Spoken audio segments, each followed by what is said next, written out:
ರಾಜ್ಯದಲ್ಲಿ ಈ ಬಾರಿ ಮಳೆ ಕೈಕೊಟ್ಟಿದೆ. ನದಿ ಜಲಾಶಯಗಳು ಬರಿದಾಗ್ತಿದ್ದು ಬರ ಆವರಿಸಿದೆ. ಬೇಸಿಗೆಗೂ ಮುನ್ನವೇ ಜಲಕ್ಷಾಮ ತಲೆದೋರಿದೆ. ಕುಡಿಯುವ ನೀರಿಗೂ ಹಾಹಾಕಾರ ಉಂಟಾಗಿದೆ.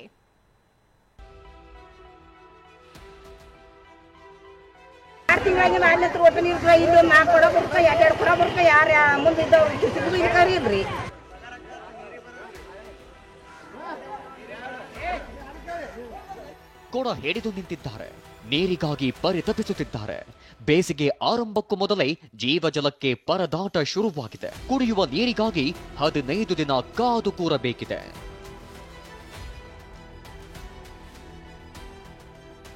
ಬೇಸಿಗೆ ಆರಂಭಕ್ಕೂ ಮೊದಲೇ ನೀರಿಗೆ ಹಾಹಾಕಾರ. ವಿಜಯಪುರದಲ್ಲಿ 2 ವಾರಕ್ಕೊಮ್ಮೆ ನೀರು ಪೂರೈಕೆ. ರಾಜ್ಯದಲ್ಲಿ ಬರಗಾಲದ ಬೆಸಿ ತಟ್ಟುತ್ತಿದೆ. ಕೆರೆಕಟ್ಟೆಗಳು ಜಲಾಶಯಗಳು ಬರಿದಾಗ್ತಿವೆ. ವಿಜಯಪುರ ನಗರಕ್ಕೆ ಜಲಘಾತ ತಟ್ಟಿದ್ದು ನೀರು ಪೂರೈಕೆಯಲ್ಲಿ ವ್ಯತ್ಯಯ ಶುರುವಾಗಿದೆ.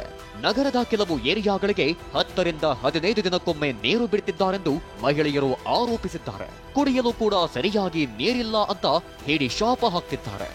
ನಮ್ಗೆ ಒಟ್ಟ 10 ದಿನಕ್ಕೆ 15 ದಿನಕ್ಕೆ ಬಿಟ್ಟು ನೀರು ಹೆಂಗೆ ಇದಾಗ್ತಾರೆ? ನಮ್ಗೆ ನೀರು ಸರಿ ಆಗ್ಲಾಕತ್ತಿಲ್ಲ ರೀ.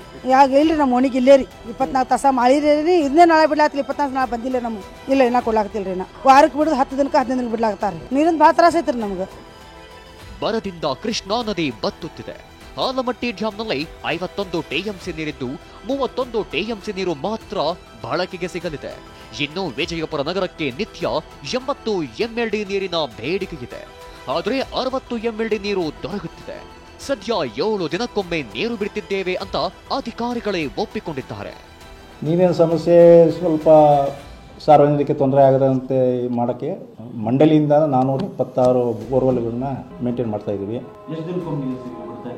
ಎಲ್ಲ ಪ್ರದೇಶಗಳಲ್ಲಿ ಆ್ಯಾವರೇಜ್ 7 ಡೇಸ್ 7 ದಿವಸಕ್ಕೊಮ್ಮೆ ನೀರು ನೋಡಿ. ಆ ಥರ ಕೆಲವು ಪಾಕೆಟ್ಗಳು ಉಳ್ಕೊಂಡಿದ್ದಲ್ಲಿ ಬಗೆಹರಿಸ್ತೀವಿ.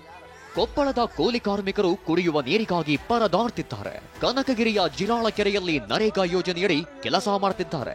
ಆದರೆ ಕಾರ್ಮಿಕರಿಗೆ ಕುಡಿಯಲು ಸರಿಯಾಗಿ ನೀರಿನ ವ್ಯವಸ್ಥೆಯೂ ಮಾಡಿಲ್ವಂತೆ.